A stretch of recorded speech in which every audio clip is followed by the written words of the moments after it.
Welcome to the Clinical Update podcast, the podcast that brings you thought-provoking clinical education from MIMS Learning that you can fit into your busy life. I'm Pat Anderson, editor of MIMS Learning, and I'm delighted to be joined today by my colleague. Hi, I'm Sangeeta Krishnan. Hi, Sangeeta. So, in this episode, we'll talk a little bit about World Cancer Day. We'll equip you with some of the latest facts and figures around cancer diagnosis in the UK, and we'll discuss diagnosis of a cancer which may have silent symptoms but which needs to be caught earlier in order to save lives.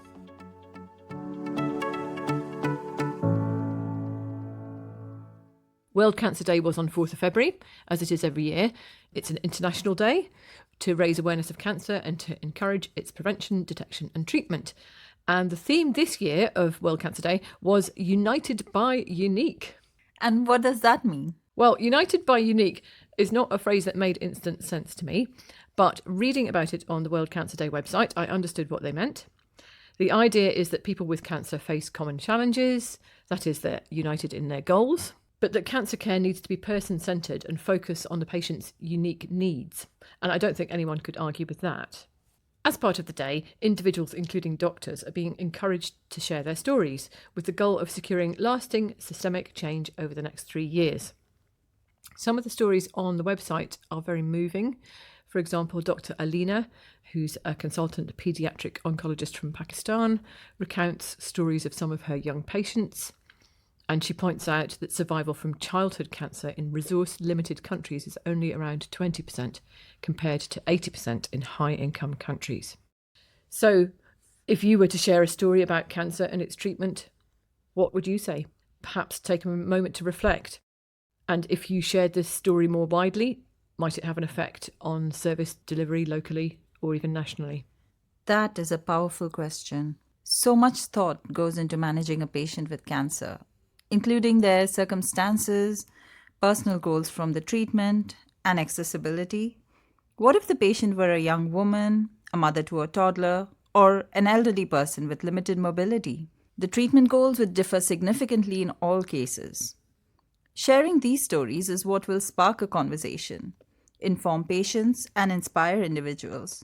Allow how United by Unique conveys that those with cancer are all united by a common goal, while also acknowledging the need for tailored treatments. Looking within the UK, I think it's fair to say that any healthcare professional or patient in this country would say that NHS cancer care can be absolutely fantastic. I've personally witnessed this within my family, but there are also aspects in which it could improve. So let's talk about first some of the good news, especially as it relates to our editorial campaign for 2025, entitled Patient Presentation Pathway for Cancer. Great news from the NHS in January, cancers are getting diagnosed earlier.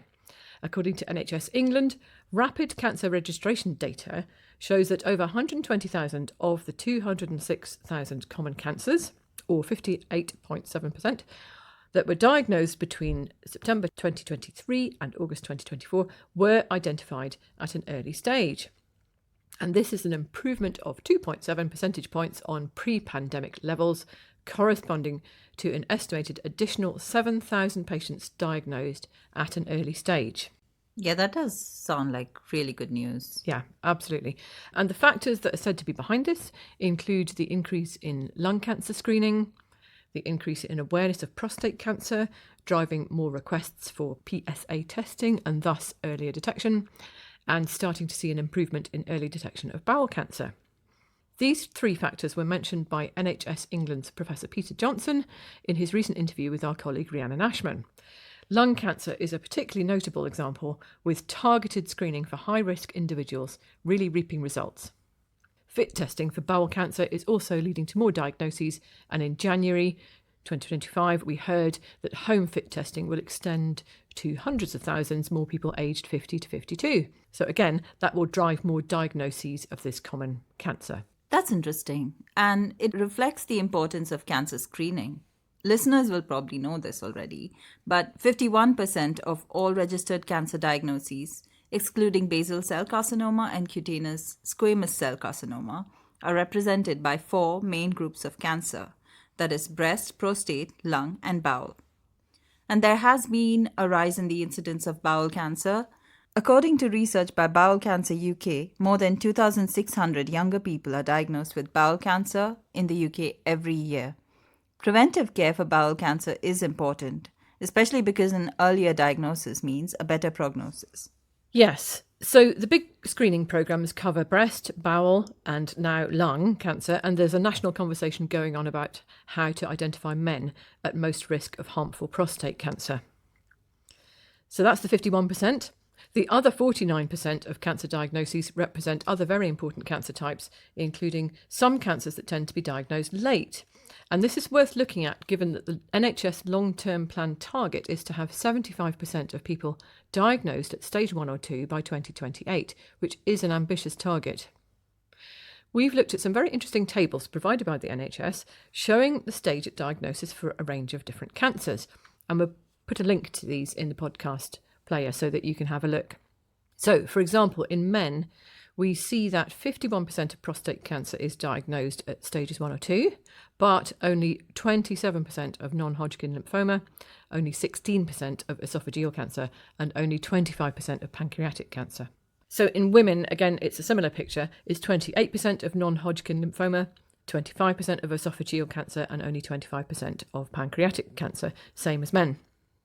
And this compares to 83% for breast cancer. You had some further thoughts around deprivation status, didn't you, Sangeeta? Yeah, what I find really interesting is there are significant differences in the proportion of cancers diagnosed at stages 1 and 2, depending on deprivation. For instance, only 38% of laryngeal cancers are diagnosed at stages 1 and 2 in the most deprived quintile versus 60% in the least deprived quintile. Similarly, there's a significantly lower percentage of oropharyngeal cancers that are diagnosed at the earlier stages in the most deprived quintile compared to the least deprived quintile. Surprisingly, though, there's no deprivation gap for esophageal and pancreatic cancers diagnosed at an early stage. That is really interesting in that data to see that esophageal and pancreatic cancer stage at diagnosis is apparently not affected by deprivation status. There may be listeners out there who know more about this than us, but I think it's clear that those two cancers are really worth focusing on by the health service as a whole. And so we're going to do what we can just now to talk about these two cancers a little bit more. So let's start with esophageal cancer. I hope we can provide some learning around this kind of cancer at some point this year, as there's clearly a need for earlier diagnosis there. But if you want to know more about esophageal cancer for now, there's useful information on the Cancer Research UK site. Symptoms of esophageal cancer include difficulty swallowing, unexplained weight loss, persistent indigestion or heartburn, and or pain in the throat or behind the breastbone. Those more at risk include older people, people assigned male at birth, those smoking or using tobacco, those who are overweight or obese, and drinkers of alcohol. Barrett's esophagus is a risk factor too, with between 3 and 13% of people with this condition developing esophageal adenocarcinoma in their lifetime.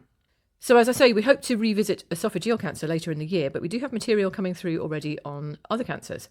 We're creating some free learning around haematological cancers, which you'll see later this year, and we've just released a module on red flags for pancreatic cancer. So let's just have a quick listen to a bit of the interview between our Deputy Editor Rhiannon Ashman and Professor Peter Johnson from the NHS, from NHS England, and just to hear what he said about pancreatic cancer. There's a bit about inherited risk of pancreatic cancer. About 1 in 10 pancreas cancers occur in families where there's a raised risk. So we've been working with a system called EuroPac to identify the families at highest risk.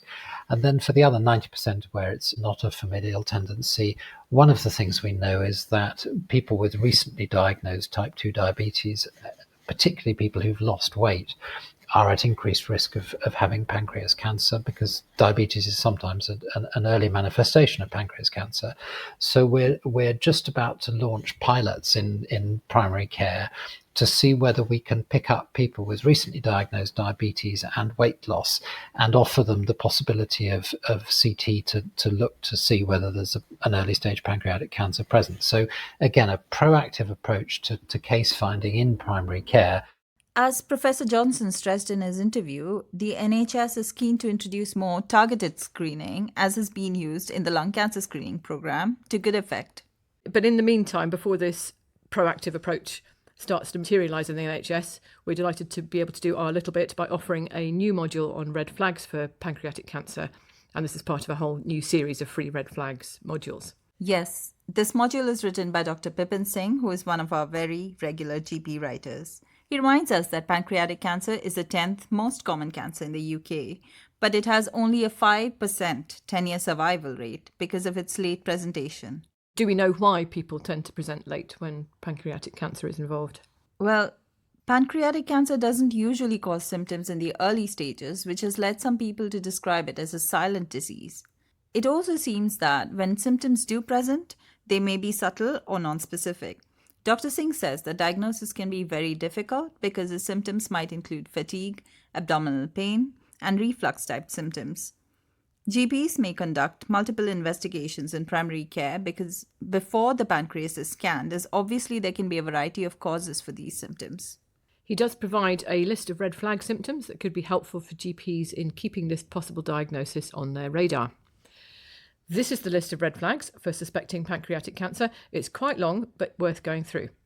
Upper abdominal pain, nausea or persistent unexplained vomiting, weight loss or appetite loss, night sweats, unexplained back pain, jaundice and or unexplained itching, dark urine, pale stools, constipation, diarrhea, fatigue, new onset diabetes aged over 60, and that's the one mentioned by Professor Johnson in the clip we heard, epigastric mass, or new unexplained lymph node in the head, neck, and or supraclavicular region.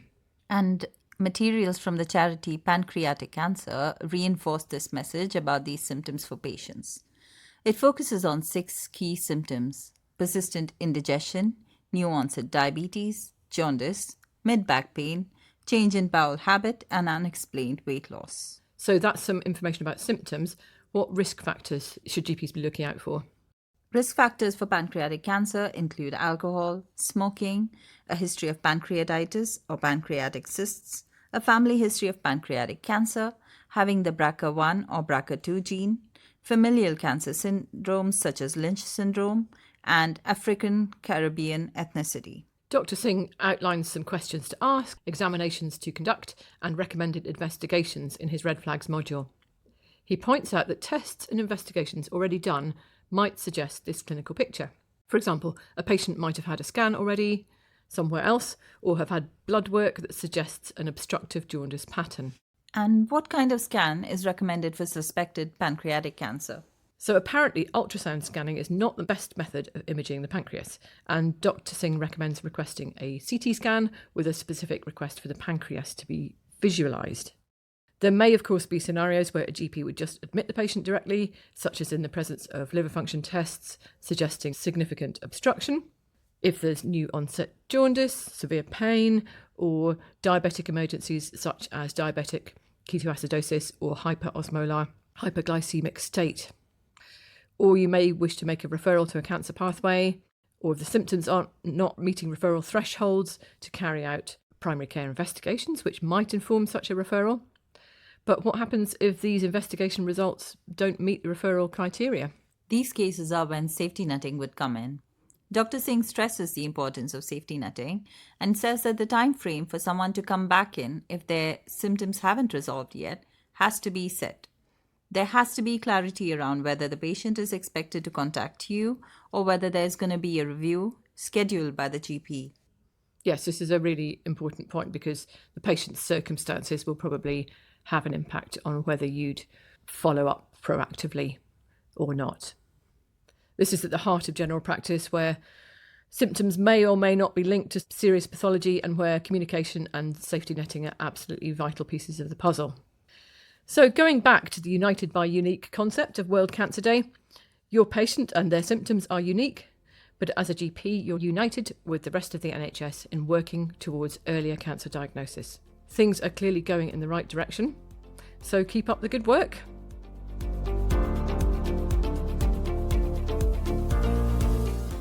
What have we learned today? Here's a quick recap of some of the take-home points from our discussion. First, great news from the NHS in January. Cancers are getting diagnosed earlier. Between September 2023 and August 2024, more common cancers were identified at an early stage than before the pandemic, corresponding to an estimated additional 7,000 patients diagnosed at an early stage. Symptoms of esophageal cancer include difficulty swallowing, unexplained weight loss, persistent indigestion or heartburn, and/or pain in the throat or behind the breastbone. 6 key symptoms of pancreatic cancer are persistent indigestion, new onset diabetes, jaundice, mid-back pain, change in bowel habit, and unexplained weight loss. Thank you very much for joining me today, Sangeeta, for our World Cancer Day special. Don't forget you can claim CPD credits for listening to this podcast, so just be sure to go to mimslearning.co.uk to download your certificate and find links to useful resources and further reading.